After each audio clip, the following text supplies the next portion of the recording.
I only see the light when you're not far, but when you're here,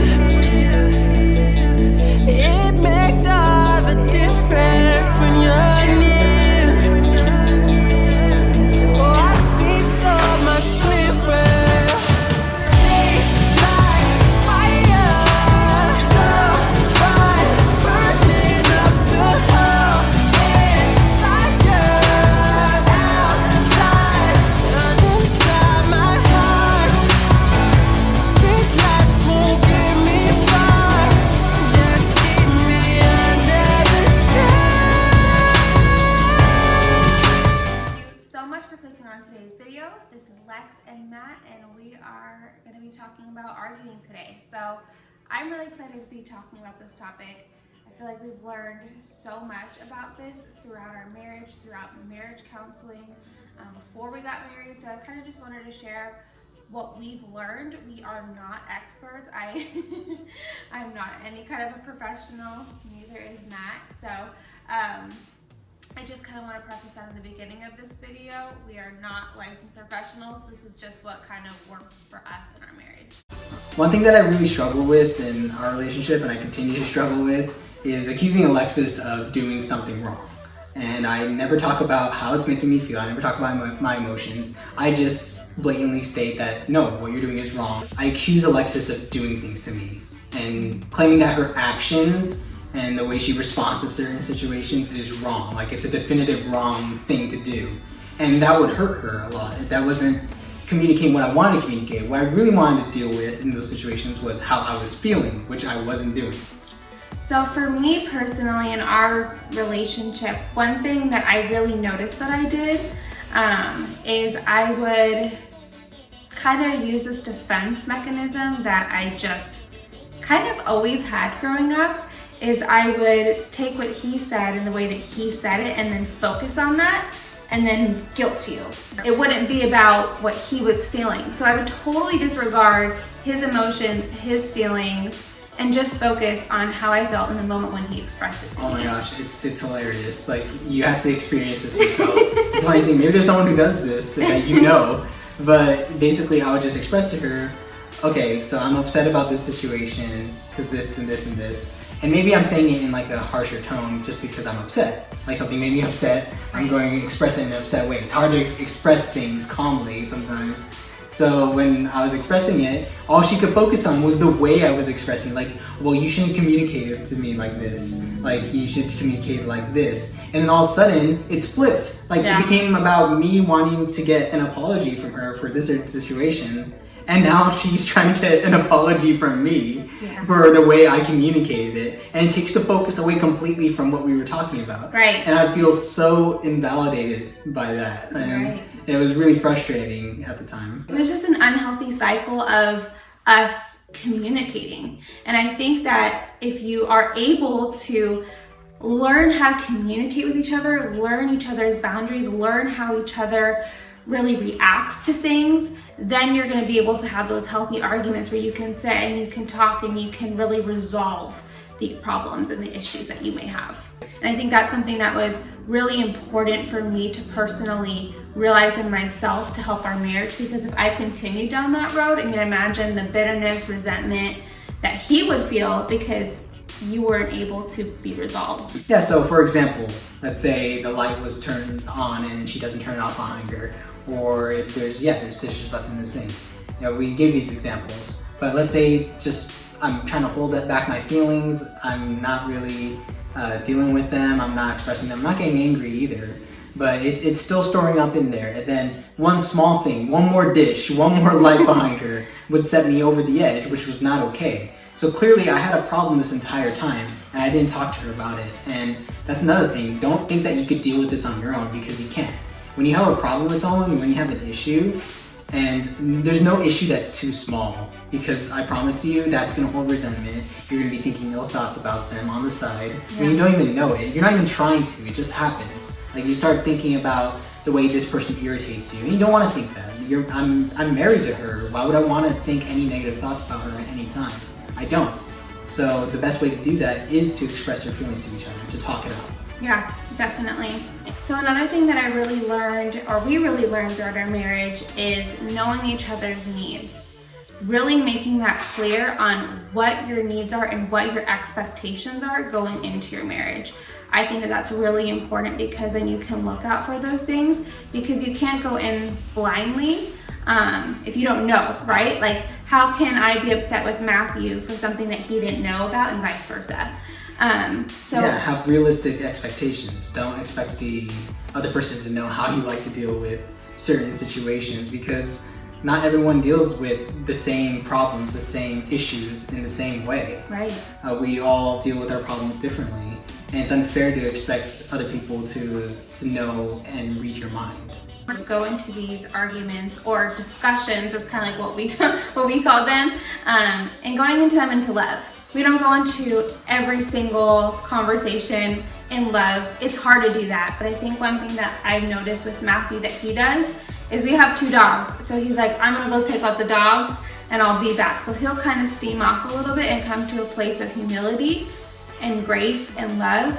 And then I'll have that time too to just really put my thoughts together and try my best to think outwardly instead of inwardly. And lastly, the way you argue is going to have repercussions, not just for yourself, but for your spouse, for your partner, also for your future children. They're gonna witness the way you argue, and they're gonna adapt it into their lives. And I'm not saying that everything I do wrong in an argument is my parents' fault. Not at all. It's just saying that I pick up the habits and the way they handle situations, and I adapted it to my own way of arguing. And same for me, I learned through my family as well on how to argue. And I think that you can actually, I'm not a parent, so I don't know how we're gonna react or how we're gonna respond, but I think it can really have a positive impact on your children's lives by teaching them how to argue in front of them in a way that's respectful, out of love, so that they can see that and say, wow, that's how I'm supposed to communicate. But if they see tension, yelling, they see pointing the finger, that's going to be their natural reaction, because that's what they witnessed their whole life. And so I think for Matthew and I, we really wanted to set a standard for ourselves on how we're going to communicate in front of our son. I want to make sure that he sees us as parents that really are loving to one another. We will fail. We will mess up. But I think that is our goal, to show him how to argue, because he's going to learn firsthand from us. So Alexis asked you guys on Instagram to ask us some questions about this topic, and we're going to go ahead and answer them. So the first one says, were you scared before meeting him of staying single forever? For me, personally, I was ready. I feel like for me, my relationship with God was solid before. Not that I was perfect, but I had a really strong foundation. And when I came to Matthew, I really wasn't looking for anything. I knew that God was going to take care of me no matter what. Just that's where my faith was at the time. And definitely there were times before that where I was like, oh my gosh, am I going to be single forever? This is so hard. I've definitely felt that. But when it came to my friendship with Matthew, we really built a strong friendship before anything else. We were friends for like 1.5 years, best friends.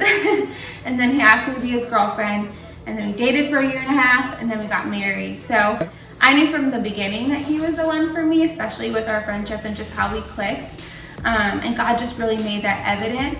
But definitely there were times in my life where I felt unworthy or scared. All the relationships that I had ever been with before Matthew weren't healthy. And so even maybe, let's say, coming into a relationship with him, I wanted to make sure that in our communication that it was solid, because I had never had that before with anybody else. Do you ever go to bed with an argument unsettled? Absolutely not. This sounds like going to bed angry, and honestly, that's just something that we don't do. Yeah. I would say this is one of our biggest strengths, is being able to resolve our issues before we even go to bed. Yeah. And honestly, I can't physically go to bed knowing that we're not okay. Yeah. And part of our wedding vows actually were to promise that we would never sleep on the couch, like when we're trying to get away from one another, that we would always be next to each other even when we are arguing. And just, that kind of motivation and that kind of reminder of our wedding vows makes us stick to our promise to each other that we will not go to bed angry, that we will not go to bed without resolving our issues. And I love that part about our marriage, honestly. Yeah, definitely. It's awesome. I think it's so important too, just to be able to get it done before bed, because I'm the same as you. I can't sleep knowing that we're angry with each other, and then we vowed to sleep in the same bed. So if I'm angry with you and I'm sleeping in the same bed as you, like, we need to resolve that. But she kind of almost broke that promise one time. She got so mad I did. She got really mad at me this one night. I'm not gonna talk about what it was.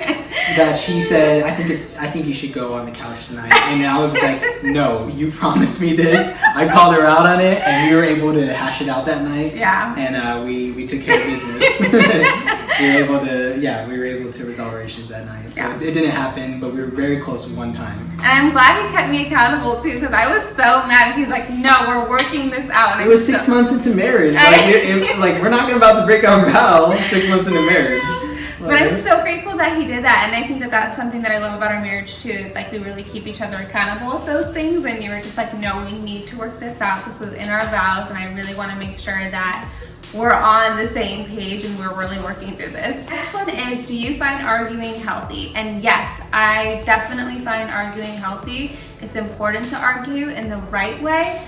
If you're arguing in bitterness, resentment, anger, that's not okay in my book. But if you're arguing in love and you're talking about it and you're really able to get your feelings across and you're really being validated, I think that that's really important in any relationship, whether you're married or whether you're single. All right, and the last question is, did you get used to living together fast, or was it a slow process? Yes and no. Yeah, I would say it was, there are some aspects that are difficult and are still difficult to this day because that's marriage. Yeah. It's never completely, like a blissful situation. There are some situations that we deal with that are easier than others. Right. And obviously living together and being next to each other and just loving being next to each other, that was a fast thing. Yeah. By the first day we were living together, I absolutely loved waking up next to her. I loved being in the same room as her. But after a few months, you start to pick up on certain habits that you need to adjust to, and one of them, being maybe cleanliness, or like for both of us, maybe just putting things away in a certain manner that we're not used to. Just household habits that we're not used to. Like, that's the stuff that takes a while to adjust to. And those are kind of the center of our arguments, I would say, is, household related things and living together and how to deal with it. But we're learning and we're getting so used to it. And even during this whole quarantine thing, it's been amazing. We barely ever argued. And it's almost like our last year and a half of marriage prepared us for this. Seriously. For this quarantine. Not to say that we're perfect. We have like maybe 1 or 2 arguments, but a lot less than you would think being stuck in a confined space together. Yes, exactly. And because we're like together 24/7, so I think that you're totally right. A year and a half totally prepared us for the quarantine now. Oh yeah, my workstation is literally right next to her workstation. We're in each other's faces all the time. After work, we're watching movies together. Like, we're relaxing together. We take naps together because honestly, what else is there to do during this time? And it's been pretty amazing. Like, I would say we definitely got through our initial hump of adjusting to each other's habits. Oh yeah, which I'm so grateful for. Yeah. All right, thank you guys for tuning into our discussion today. Lastly, we're going to talk a little bit about our baby update with Tyler. And how many weeks are we at, babe? I am 34 weeks and ready to give birth. She's not exaggerating. Every night is a terror for her. Yeah. Like, she has to deal with, just uncomfortable movements in her belly. Yeah. She can't find the right angle to fall asleep. And it's just, it's very sad for me to watch, and I feel so bad for her. And that he's really getting big. It's hard to tell in this video, but yeah. He's getting up there. He's getting there. Yeah, and fortunately he is growing, because honestly we actually had a scare. Yeah. Again. Number 2. So just for a little update, we go to a specialist ever since that whole Down syndrome scare that we had.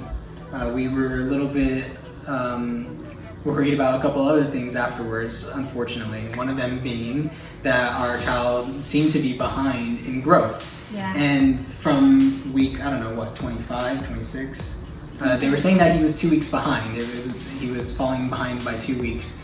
And you know, it's not an exact science. They don't know exactly when the child was conceived.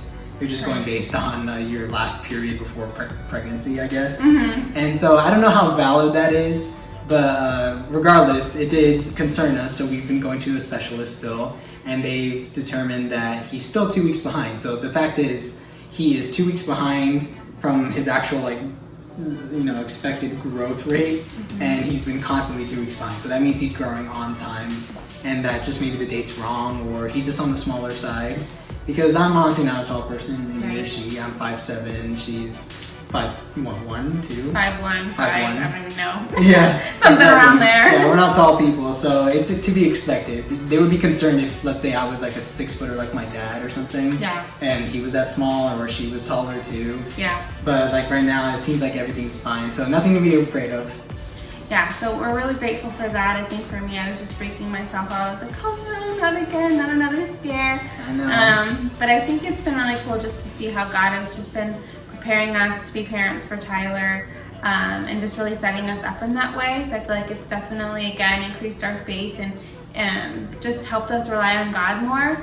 And we're gonna need that for parenthood. So I am grateful for that aspect, but I just can't wait to give birth to him and just meet him and see him and get to know his personality.